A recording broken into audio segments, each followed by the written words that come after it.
Welcome to Magar family channel. नमस्ते। हामी चाहिँ आज यो चिसो पानीको भ्यूहरू हेर्नु भनेर हिँड्दैछौँ, तर एकदमै समय लेट भएको छ। लगभग हामी अहिले 12 बजेको समय हो। माथि डाँडामा आइपुग्यो हामी। एकदमै अफरोडिङ रहेछ होइन, बाटो नि अफरोडिङ छ। बाटो अफरोडिङ भएर जानलाई अल्छी लागिरहेछ। तै पनि हेरौँ आज कस्तो हुन्छ। अब आज त्यहाँ राम्रो ठाउँ रहेछ भने चाहिँ आगामी दिनमा अलि समयमा लिएर होइन राम्रो भ्यू देखिन्छ रे त्यहाँबाट भन्ने हामीले हल्ला सुन्यौँ। त्यही भएर यसो हेरौँ कस्तो रहेछ। अब हामी त्यहाँ राम्रो रहेछ भने आज पुरा भिडियो सुट गर्नेछौँ। त्यहाँको वातावरण, त्यहाँको व्यवस्था कस्तो हुनेछ हामी हेर्नेछौँ। यदि राम्रो छैन भने नेक्स्ट टाइम गएर गर्नेछौँ। हेरौँ लेट्स सी कस्तो हुन्छ।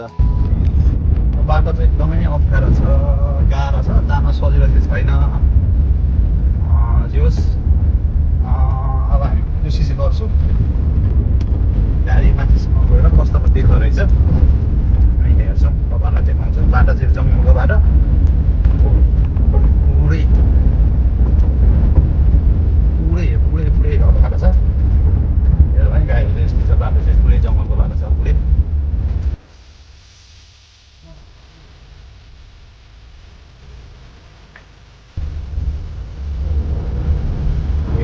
यस्तो छ नि हेर।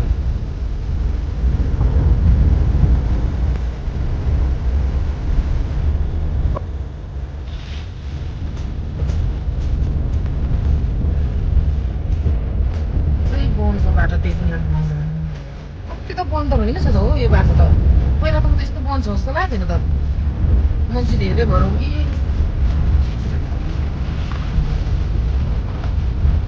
सबै बन्द भाइ। त धेरै रात पऱ्यो भने त डर लाग्छ यस्तो बाटो।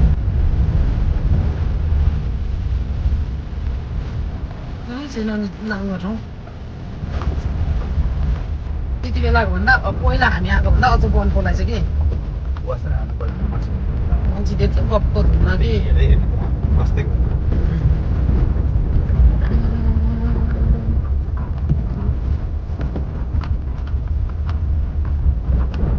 बाले पनि यस्तै तरिकाले गाडी ढिलो चलायो भने कसरी हेरेर भरे त उकालो पो रहेछ त। पुरै अफरोडिङ, पुरै ओह्रालो उकालो। भरे आउँदा उकालो, अहिले जाँदा पुरै ओह्रालो है।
चाहिँ यो चिसो पानी आउने बाटोमा एउटा भिडियो खिच्ने भनेर आएको होइन। अनि बाटोमा आउँदा आउँदा चाहिँ यहाँ एउटा राम्रो दृश्य देख्यो हामी त पुरै पछाडि पुरै राम्रो हिमाल देख्दो रहेछ होइन।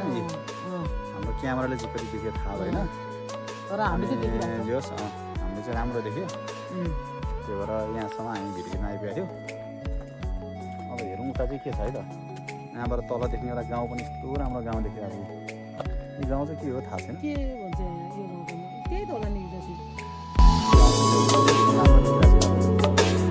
राम्रो आयो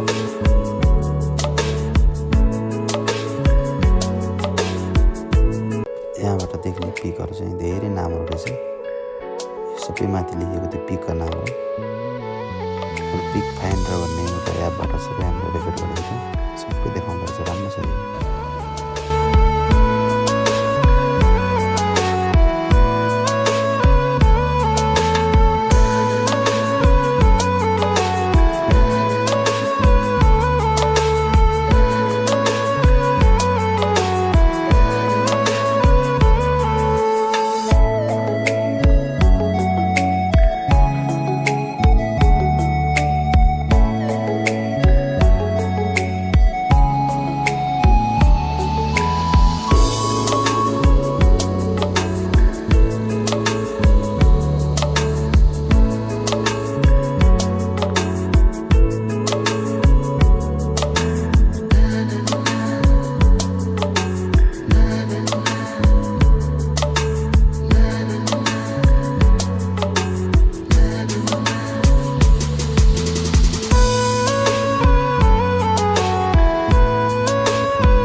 पानी हुँदा पनि हुन्छ नि त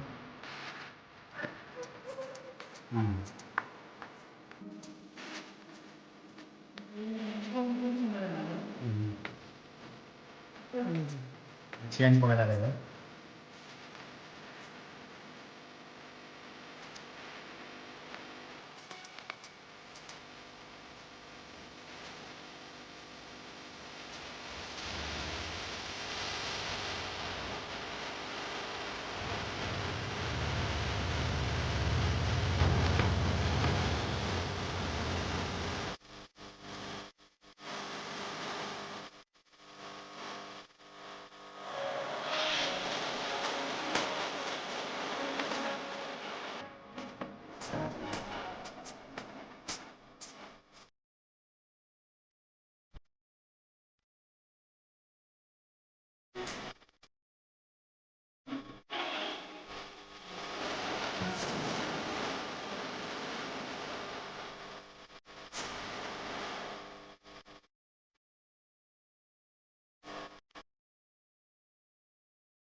बिसाउने रहेछ यसु नै चौतारी लै लै बिसाउने चौतारी तिम्रो र मेरो पापको भारी बिसाउने रहेछ यसु नै चौतारी। ल काठमाडौँको माथि ड्याम भन्दो रहेछ होइन त्यो ड्याम हेर्न आएको थियो ठुलो रहेछ जस अब यहाँबाट हामी फर्क्यो र ड्याम पछाडि पनि हेर्नु यो राम्रो कुरा चाहिँ हिमालको दृश्य नि हेर्नु पाउने क्या यहाँबाट अनि यो वरिपरि हिमालको दृश्य हेर्नु पाउने तर हामी चाहिँ आज अलिकति टाइमिङ मिलाएर आएन अलिकति बिहान आउनु पाएको भए चाहिँ यहाँबाट चिसो पानी पनि जाँदाखेरि अझै नजिकै अनि अझै राम्रो हिमाली दृश्यहरू पनि हेर्नु पाउँथ्यो